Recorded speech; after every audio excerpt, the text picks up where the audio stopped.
اللہ اللہ اللہ اللہ اللہ اللہ اللہ اللہ۔ الحمد للہ رب العالمین والصلاة والسلام علی حبیبہ محمد وآلہ وصحبہ اجمعین۔ اعوذ باللہ من الشیطان الرجیم، بسم اللہ الرحمن الرحیم۔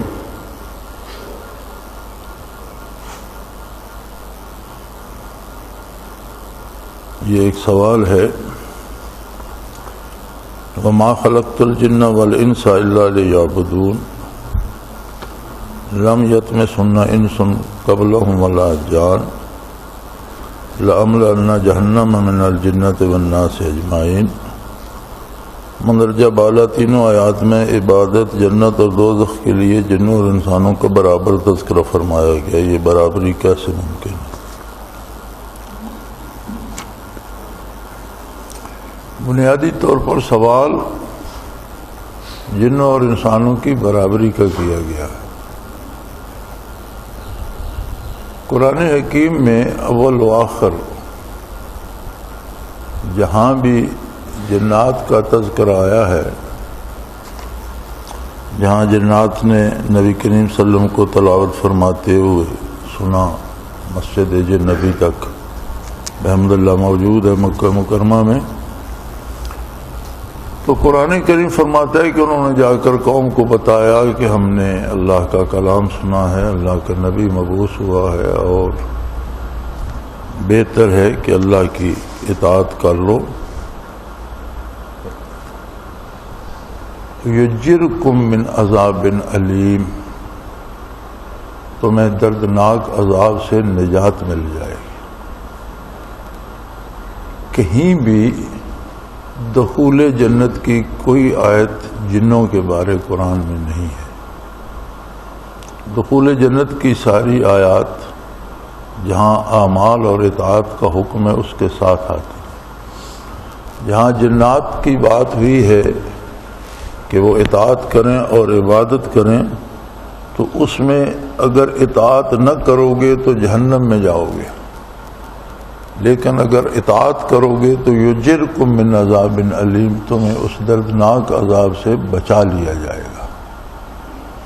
دخول جنت کی بات نہیں ہے، اطاعت کی بات جو ہے وہ ساری مخلوق اطاعت کرتی ہے، لیکن مخلوق حکم کی اطاعت کرتی ہے، جانے بوجھے بغیر اطاعت کرتی ہے۔ حاکم کون ہے، کیسا ہے، یہ سوال کسی مخلوق میں کے دل میں پیدا ہی نہیں ہوتا، نہ کسی مخلوق کے ذہن میں آ سکتا ہے۔ ان کی سوچ سے یہ بالا تر ہے، ان کی فکر سے یہ بالا تر ہے۔ چار قسم کی مخلوق مکلف ہے۔ فرشتے، وہ بھی عبادت کرتے ہیں اور عبادت کے مکلف بھی ہیں، اطاعت کرتے ہیں۔ لا یعصون اللہ ویفعلون ما یؤمرون، کبھی اللہ کی نافرمانی نہیں کرتے اور وہی کرتے ہیں جس کا حکم دیا جاتا ہے۔ فرشتوں کے مقابلے میں ہیں شیاطین، اگرچہ شیاطین جنوں میں سے ہیں۔ ابلیس کے بارے ارشاد ہے کان من الجن ففسق عن امر ربہ، جنوں میں سے ہیں، لیکن شیطان اور ابلیس کی نسل سے جو ہیں انہیں توفیق اطاعت ہوتی نہیں، اور ان میں بہت کم خوش نصیب ہیں۔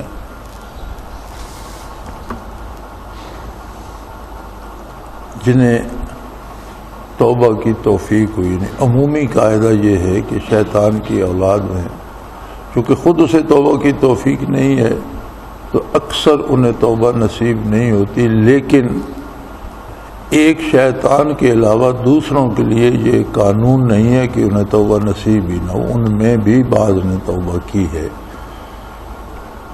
جیسے ایک جن کا واقعہ حضور اکرم صلی اللہ علیہ وسلم کی خدمت کی حاضری کا بیان فرمایا گیا ہے، مختلف کتب سیر میں ملتا ہے کہ ایک ضعیف العمر جن حضور کی خدمت عالی میں حاضر ہوا اور اس نے پہلے انبیاء کا اور موسیٰ علیہ السلام کا تو خاص طور پر اس میں نام بھی لیا گیا ہے، اور عیسیٰ علیہ السلام کا کہ انہوں نے سلام پیش کیا آپ کی خدمت میں اور عرض کی کہ میں ان انبیاء کی خدمت میں رہا اور انہوں نے مجھے آپ کے بارے اطلاع بھی دی جو ان کی کتابوں میں تھی، جو اللہ نے انہیں دی، اور فرمایا کہ تمہاری عمریں لمبی ہوتی ہیں، کیونکہ شیطان کو قیامت تک عمر دے دی گئی تو اس کی نسل میں بھی بہت لمبی عمریں چلتی ہیں۔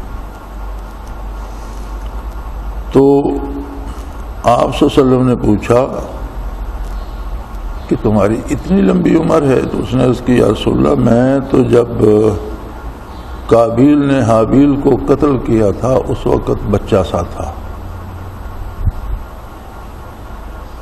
اور مجھے اس کا نام یاد نہیں آ رہا، اگلے دن بھی یہ روایت میری نظروں سے گزری، میں حیات الحیوان دیکھ رہا تھا تو اس میں علامہ ضمیری نے بھی یہ حدیث نقل کی،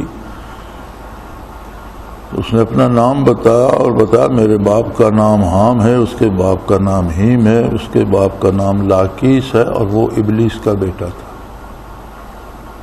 تو آپ صلی اللہ علیہ وسلم نے فرمایا تم ابلیس کی چوتھی پشت سے ہو۔ عرض کی یا رسول اللہ بالکل درست ہے، اور میں جب قابیل نے حابیل کو قتل کیا تھا آدم علیہ السلام کے بیٹے نے، اس وقت میں بچہ سا تھا۔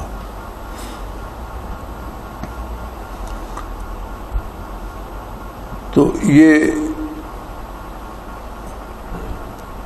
ہیں مستثنیات، ایکسیپشنز، کہ شیطان کی اولاد میں سے بھی کسی کو توبہ کی توفیق نصیب ہو جائے، عموماً ہوتی نہیں۔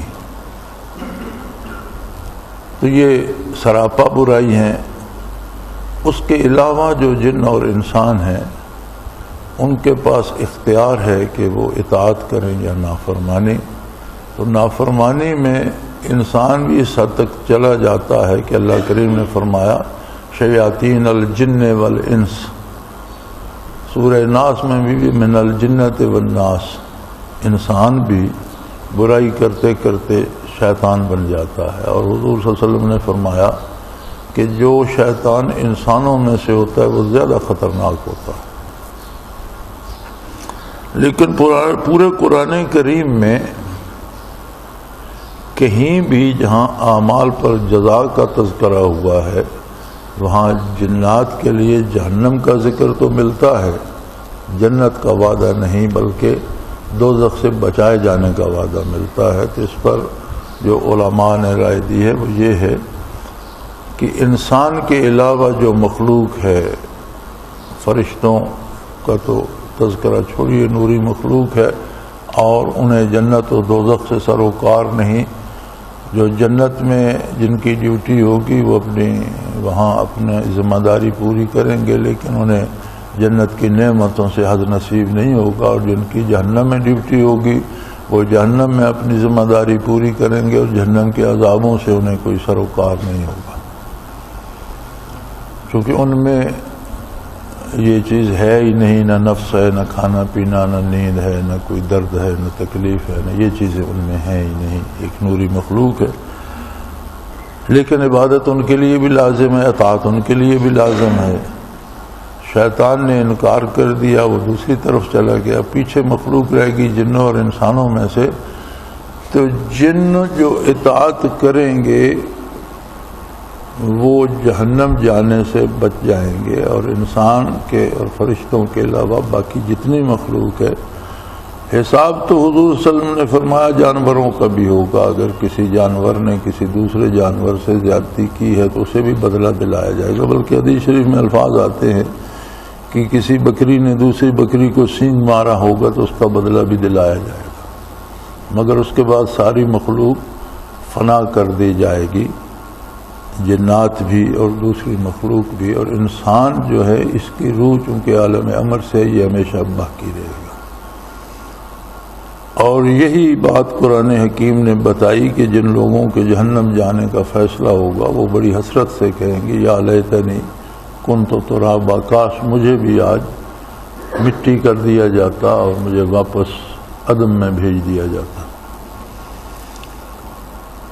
تو یہ پہلی آیہ کریمہ ہے وما خلقت الجن والانس الا لیعبدون، اے لیعرفون، کہ میری عظمت کا اقرار کریں اور میری اطاعت کریں۔ تو جہاں تک اطاعت الہی کا حکم ہے اس میں تو ساری مخلوق شامل ہے، اور اس میں جن اور انسان بھی ہیں۔ جنوں اور انسانوں کے پاس فرق یہ ہے کہ دوسری مخلوق کے علاوہ ان کے پاس اختیار ہے کہ انہوں نے اپنی مرضی سے اطاعت کرنی ہے، لیکن جن تابع ہیں ان انبیاء کے جو انسانوں میں مبعوث ہوئے۔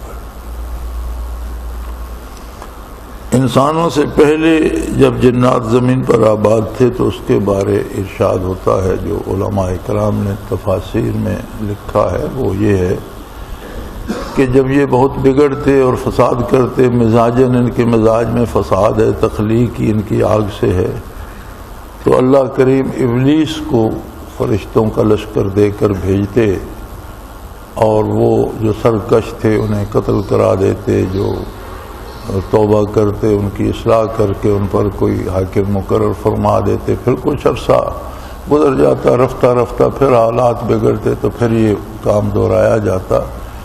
تو گہے برزمی بود گاہ بر فلک، راہ تفاخر و فوج ملک گہے برزمی بود گاہ بر فلک، کہ بڑے فخر کے ساتھ فرشتوں کی فوج لے کر کبھی زمین پہ آتا، کبھی آسمان پہ جاتا۔ تو جن ایک ایسی مخلوق ہے جس میں نبوت نہیں ہے۔ جب انبیاء کا سلسلہ شروع ہوا تو انہیں انبیاء جو انسانوں میں سے تھے، پہلے نبی آدم علیہ السلام تھے، تو انبیاء کی اطاعت کا حکم ہوا، لیکن معرفت باری کا وہ معیار جو نبوت کے طفیل نصیب ہوتا ہے وہ جنوں کو نصیب نہیں ہے۔ باقی برکات اور باقی جو لذتیں ہیں وہ انہیں نصیب ہوتی ہیں، دنیا میں انہیں وہ لذت دی جاتی ہے، آخرت میں انہیں عذاب سے بچایا جائے گا، انعام سے نوازا جائے گا، لیکن جنت میں داخل نہیں ہوں گے اور بالآخر ختم ہو جائیں گے، بلکہ جو جہنم جائیں گے وہ بھی اپنی سزا پوری کرنے کے بعد ختم کر دیے جائیں گے۔ ان کے لیے خلود فی النار نہیں ہوگا، ہمیشہ نہیں، کیونکہ انہیں ہمیشہ رہنا ہے۔ تو آج بھی زمین پر جنات کی تعداد ہے، حدیث شریف میں بھی وارد ہے کہ انسانوں سے جنوں کی تعداد 9 گنا زیادہ ہے، اور جنوں اور انسانوں کی جو تعداد ہے ملا کر اکیلے ابلیس کی اولاد کی تعداد ان سے 9 گنا زیادہ ہے۔ یہ نبی کریم صلی اللہ علیہ وسلم نے اپنے عہد ذری میں فرمایا۔ اب 1400 سال بیت چکے ہیں، ممکن ہے جس طرح انسانوں کی نسل میں کتنا اضافہ ہو گیا ان کی نسل میں بھی کتنا اضافہ ہوا ہوگا۔ تو یہ فرمانا کہ ما خلقت الجن والانس الا لیعبدون، جن اور انسان میں نے اپنی عبادت کے لیے پیدا کیے ہیں، لیکن عبادت جنوں کی ان کے اپنے اعتبار سے ہے، اس پر اجر یہ ہے کہ وہ اللہ کے عذاب سے بچ جائیں گے، اور بے پناہ نعمتیں زندگی کی وہ بھی استعمال کر رہے ہیں، اس کے عوض اگر اللہ کی عبادت کرتے ہیں تو انہیں معاف کر دیا جائے گا، اور اگر عبادت نہیں کرتے تو انہیں بھی سزا دی جائے گی، لیکن ان کے لیے خلود نہیں ہوگا۔ یہ دوسری آیہ مبارک جو ہے لم یطمثن انس قبلہم ولا جان، یہ جنت کی ایک مخلوق ہے حور، اس کے تذکرے میں آیا ہے سورہ رحمان میں۔ تو یہاں علماء حق نے لکھا ہے کہ یہ دنیا کے اعتبار سے کہا گیا ہے، کہ جیسے دنیا میں کہا جائے کہ کسی فلاں خاتون کو کسی بندے نے ہاتھ نہیں لگایا یا دیکھا نہیں، تو ہو سکتا ہے کہ دنیا میں بعض اوقات جن پکڑ لیتے ہیں یا جن کا اثر ہو جاتا ہے، تو اس کا رد فرمایا گیا کہ انہیں کسی انسان یا جن نے مس نہیں کیا۔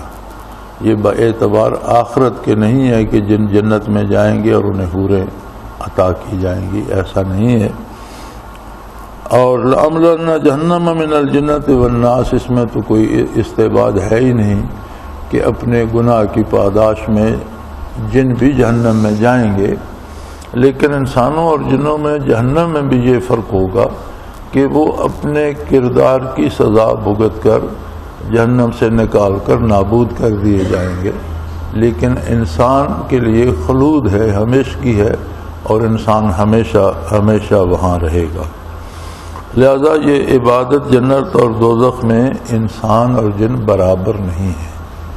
انسانوں میں جو فضیلت نبوت کی ہے اور انسان کی روح جو عالم امر سے ہے، یہ بہت الگ فضیلت ہے انسان کی، جس میں جن اس کے ساتھ شریک نہیں ہیں، اور جن اگر اطاعت بھی کرتا ہے تو جو نعمتیں دنیا میں وہ پا رہا ہے انہی کا شکر ادا کرتا ہے، آخرت کے انعامات اس کے لیے نہیں ہیں، چونکہ اس کے لیے دائمی زندگی ہی نہیں ہے، اس کی روح عالم امر سے نہیں ہے۔ انسان اس اعتبار سے ایک ایسی مخلوق ہے جس کی نظیر دوسری مخلوق نہیں ہے۔ فرشتوں کو بھی یہ نعمت نہیں ملی کہ وہ معرفت الہی کی بات کر سکیں، یہ صرف انسان کا حصہ ہے۔ انبیاء علیہ الصلاۃ والسلام انسانوں میں سے ہوئے ہیں، اور انسان کی روح جو ہے وہ عالم امر میں سے ہے، اور عالم امر کو فنا نہیں، فنا خلق کے لیے ہے، امر اللہ کی صفت ہے، اور جس طرح اس کی ذات ابدی ہے، ہمیشہ سے ہے، ہمیشہ کے لیے، اس کی ساری صفات بھی ہمیشہ سے ہیں، ہمیشہ کے لیے ہیں، اور عالم امر جو ہے وہ صفت باری ہے۔ اب امر سے، عالم امر سے روح کو کس طرح پیدا کیا گیا؟ تو فرمایا وَمَا أُوتِيتُم مِّنَ الْعِلْمِ إِلَّا قَلِيلًا، انسانی علم اس بات کو جاننے سے قاصر ہے۔ انسان کے لیے صرف یہ بتایا گیا کہ یسألونک عن الروح، آپ صلی اللہ علیہ وسلم سے روح کے بارے سوال کرتے ہیں، قل الروح من امر ربی، انہیں فرما دیجئے کہ روح میرے اللہ کے امر سے ہے۔ وما اوتیتم من العلم الا قلیلا، کہ روح کو امر سے کس طرح بنایا گیا، یہ سوال تمہاری علم، تمہاری استعداد اور تمہارے شعور سے بالا تر ہے، لہذا فرمایا گیا کہ تم اس کو جان سکتے ہی نہیں، لہذا اس کی تفصیل نہیں ارشاد فرمائی گئی۔ تو جنات کا مکلف ہونا، انسانوں کا مکلف ہونا وہ برابر ہے، لیکن ہم دو مزدور لگاتے ہیں ایک دیوار پہ، ایک مستری ہے وہ اینٹیں چنتا جاتا ہے، اور دوسرا مزدور ہے وہ گارا ڈھوتا ہے، اینٹیں پکڑاتا ہے اسے، تو میرے خیال میں مشقت تو زیادہ مزدور کرتا ہے کاریگر کی نسبت، لیکن دیہڑی زیادہ کاریگر کو ملتی ہے نا۔ عجیب بات کہ مشقت زیادہ مزدور کے حصے میں آتی ہے، وہ گارا بناتا ہے، یہ سیمنٹ بناتا ہے، یہ بجری ڈھوتا ہے، اینٹیں ڈھوتا ہے، وہ کھڑا ہوتا ہے کوازہ بنا کر لکڑی کا، جو اینٹ اس نے پکڑائی اس سے اس کی اپنے، لیکن اس کے پاس ایک فن ہے وہ اینٹیں جوڑنے کا، وہ جو اجرت لیتا ہے اپنے اس کمال کی، اس فن کی لیتا ہے، مزدور کے پاس وہ فن نہیں ہے۔ یہ فرق ہے جنوں اور انسانوں میں کہ انسانوں کے پاس نور نبوت ہے، منصب نبوت ہے، اور جنوں کے پاس وہ نہیں ہے، لہذا جو آخرت کا اجر اور آخرت کی رحمت باری مرتب ہوتی ہے وہ اس استعداد پہ ہوتی ہے جو اللہ نے انسانوں کو اپنی معرفت کی عطا فرمائی، وہ جنات کے پاس نہیں ہے۔ تو اس میں برابری نہیں ہے۔ اگر آپ دوبارہ کبھی دیکھیں گے یا تفسیر مختلف تفاسیر کو دیکھیں گے، وہ آیات نکالیں جہاں جنوں انسانوں کا تذکرہ ہے، تو آپ کو واضح فرق نظر آئے گا۔ حوروں کے بارے بھی ایک بہت بڑی غلط فہمی ہم لوگوں میں آ گئی ہے اور یہ سمجھا جاتا ہے کہ وہ انسانوں سے کوئی اعلیٰ درجے کی مخلوق ہے. ایسا نہیں ہے. اعلیٰ درجے کی مخلوق جنت میں بھی انسان ہی ہیں اور حوریں انسانوں کی خدمت کے لیے ہوں گی. اور جنت کی مخلوق ہے، اللہ نے جنت میں پیدا فرمائی، جنت میں ہی رہے گی. اور وہ خواتین جو دنیا میں آئیں، انبیاء پہ ایمان لائیں، جنہوں نے تمام دنیا کے شدائد اور تکالیف برداشت کیں اور اس کے ساتھ اللہ کو یاد کیا، اللہ کے نبی کی اطاعت کی اور اسلام پر قائم رہیں اور اللہ کی اطاعت سے سرفراز ہو کر دنیا سے رخصت ہوئیں، حوریں ان کا مقابلہ نہیں کر سکتی. حوریں بھی ان کے لیے کنیزوں اور غلاموں کا درجہ رکھتی ہوں گی. تو یہ جو ہوں گی خواتین، جو مومن خواتین جنت میں داخل ہوں گی، یہ جنت کی مالک ہوں گی، انہیں جنت عطا کی جائے گی. حوریں جنت میں بحیثیت خادمہ اور کنیز کے ہوں گی. تو اصل مالک جو ہوں گی جنت کی، جس طرح مرد ہوں گے اس طرح خواتین بھی ہوں گی. وہ جنت ملکیت ہوگی، مردوں کی بھی، مسلمان مردوں کی بھی، مسلمان عورتوں کی بھی. اور یہ مخلوق نہ دنیا میں آئی، نہ اسے اطاعت نصیب ہوئی دنیا میں آ کر، نہ اس نے دنیا کی تکالیف دیکھی، نہ اس نے کفر سے مقابلہ کیا، نہ اس کا شیطان سے مقابلہ ہوا، نہ اس میں نفس پیدا کیا گیا، نہ اس نے نفس سے مقابلہ کیا. تو جتنی تعریف حوروں کی بیان ہوئی ہے، حضور صلی اللہ علیہ وسلم نے فرمایا کہ حوروں کے حسن کی بات ایسے ہے کہ اگر کوئی حور آسمان سے ایک ہتھیلی سامنے کر دے تو سورج کی روشنی ماند پڑ جائے. یا اگر آپ حور کی پنڈلی پر دیکھتے ہیں تو ہڈی اور ہڈی کے اندر گودا بھی نظر آئے گا، ایسے شفاف بدن ہوں گے. تو یہ اگر غلاموں اور کنیزوں کے حسن کا یہ عالم ہوگا تو عالم انسانیت میں سے جو مرد، جو خواتین جنت میں داخل ہوں گی، انہیں اس سے کہیں زیادہ حسن عطا کیا جائے.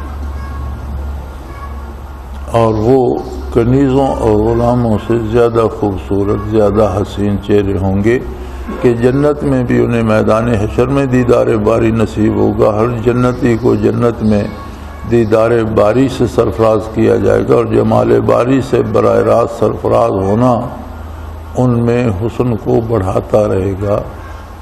اور یہ نعمت انسانوں کے لیے ہے، ان لوگوں کے لیے، ان کے لیے ہے، اس مخلوق کے لیے ہے جو مکلف ٹھہری، اس زمین پہ آئی، اس کی ضروریات اسے دی گئیں، ان کا مقابلہ اس نے کیا اور اللہ کی راہ میں جہاد کیے، جانیں دیں، مالی قربانیاں دیں اور زندگی بھر اطاعت کو شعار بنایا. تو جو مخلوق اس امتحان سے نہیں گزری وہ اجر میں اس کی برابری نہیں کر سکتی. لہذا یہ جو ایک عام خیال ہے جو پھیلا دیا گیا ہے کہ جنت میں تو خواتین کی کوئی قدر و منزلت نہیں ہوگی، حوروں کی ہوگی. حوریں خواتین کی غلام ہوں گی، کنیزیں ہوں گی، ان کا درجہ کنیزوں کا ہوگا. لم یطمثن قبلہم نہ انسن قبلہم ولا جان، یہ جو فرمایا گیا تو علماء حق لکھتے ہیں اس میں کہ جس طرح دنیا میں بعض خواتین کو جن مس کر لیتے ہیں یا پاگل کر دیتے ہیں یا پکڑ لیتے ہیں، تو اس کا رد فرمایا گیا کہ کوئی یہ قیاس نہ کرے کہ حوروں کو بھی کسی جن نے مس کیا ہوگا، یہ ممکن نہیں ہے. اور جہنم والے میں تو کوئی مغالطہ نہیں ہے کہ انسان بھی جائیں گے، جن بھی جائیں گے، اللہ معاف کرے جو جہنم میں پکڑے جائیں گے، جہنم جن کا مقدر ہوگا، جن کا کردار ایسا ہوگا. لیکن پھر وہاں بھی ایک فرق یہ ہوگا کہ انسان جو گناہگار جہنم میں جائے گا اس میں کوئی رتی ایمان کی ہوگی، کوئی ذرہ ایمان کا ہوگا، تو بالآخر وہ نجات پائے گا اور اپنے گناہوں سے گلو خلاصی کرا کے جنت میں جائے گا. اور جنت میں ایک تعداد ان لوگوں کی ہوگی جو جہنم سے ہو کر جنت پہنچیں گے. اور حضور نبی کریم صلی اللہ علیہ وسلم نے فرمایا کہ اہل جنت انہیں دیکھ کر محسوس کریں گے کہ یہ سیدھا جنت میں نہیں آیا، جہنم سے ہو کر آیا، وہ خود بھی محسوس کریں گے کہ یہ جو براہ راست جنت میں گئے ہیں یہ ہم سے زیادہ خوش نصیب ہیں، ہم سے اعلیٰ درجے کے لوگ۔ تو جنات کو جہنم میں ہمیشہ نہیں رکھا جائے گا، بلکہ انسانوں اور فرشتوں کے علاوہ باقی ساری مخلوق یوم حشر فنا کر دی جائے گی۔ جو جنات جہنم جائیں گے وہ بھی اپنی سزا بھگتنے کے بعد فنا کر دیے جائیں گے، اور انسان کو ہمیشہ ہمیشہ رہنا ہوگا۔ اللہ کریم اسے جنت عطا کرے، جنت میں ہمیشہ رہے گا۔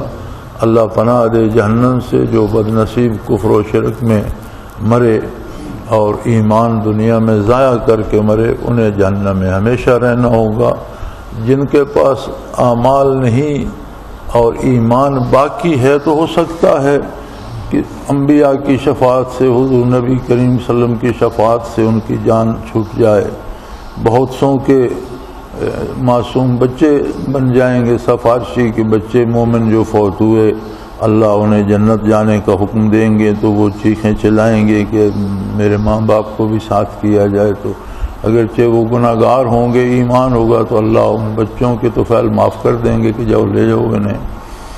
اور بہت سے واقعات اس طرح کے حضور نے ارشاد فرمائے۔ اہل اللہ بزرگان دین، جیسے ذکر کے معاملے میں آتا ہے کہ فرشتے کچھ ایسے ہیں جن کی تخلیق صرف اس لیے ہے، ان کا کام ہی یہی ہے کہ وہ روئے زمین پہ گھومتے رہتے ہیں کہ کہیں اللہ کا ذکر ہو رہا ہو تو وہ اسے اس میں حاضری دیں اور اس ذکر سے مستفید ہوں۔ تو حضور فرماتے ہیں کہ ایک فرشتہ پاتا ہے کچھ ذاکرین اللہ کا ذکر کر رہے ہیں، وہ دوسروں کو بلاتا ہے تو وہ جمع ہوتے جاتے ہیں، بتاتے جاتے ہیں دوسروں کے او اللہ کا ذکر ہو رہا ہے، اور اگر وہ ذکر اتنی دیر ہوتا رہتا ہے تو وہ اس طرح جمع ہوتے رہتے ہیں کہ پیچھے والے اگلوں کے آگے سے سر نکال کے کھڑے ہوتے ہیں۔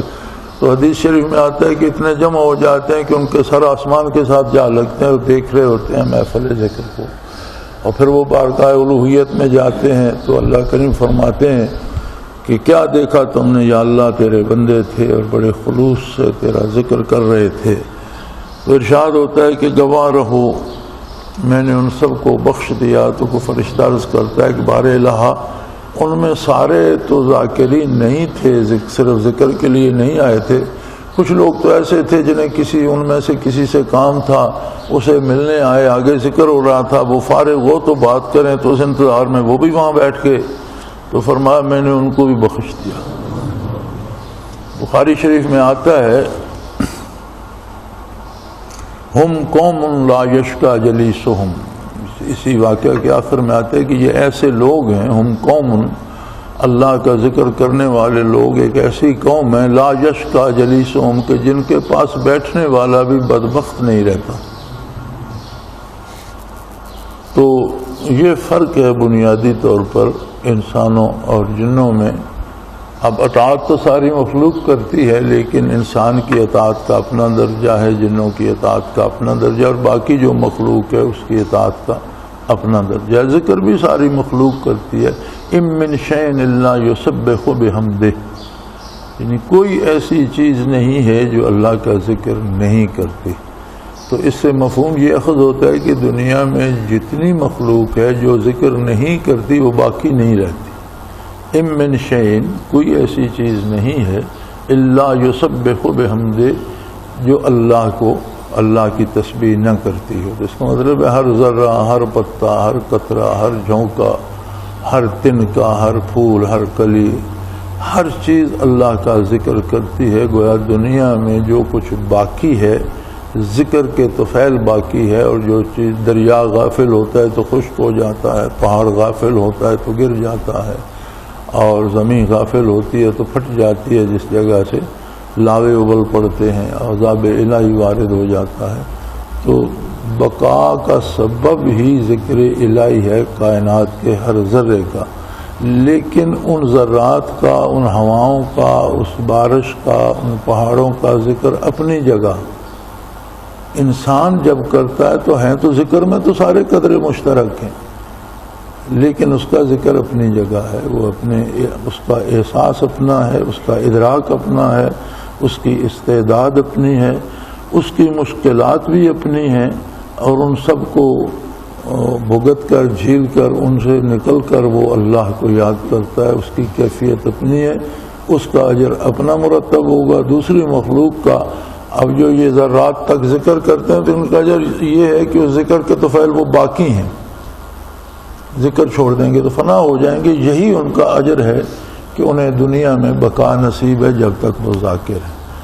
تو ہر ایک کا اپنا اپنا مقام ہے، کام کا بھی، اطاعت کا بھی، عبادت کا بھی، اور اس حیثیت کے مطابق اس پر اجر بھی مرتب ہوتا ہے۔ وآخر دعوانا ان الحمد للہ رب العالمین۔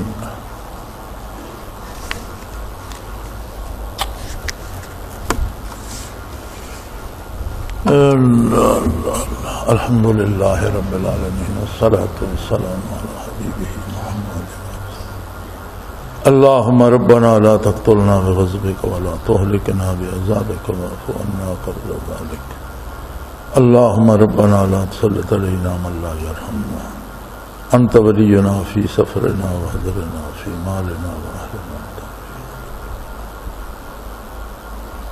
اللہم ربنا سہل لنا امورنا کلہا فی دیننا و دنیانا، رب یسر رب یسر رب یسر ولا تعسر وتمم بالخیر۔ اللہم انصر الاسلام والمسلمین فإنک علی کل شیء قدیر، وصلی اللہ تعالی علی حبیبہ محمد علیہ السلام برحمتک یا اللہ اللہ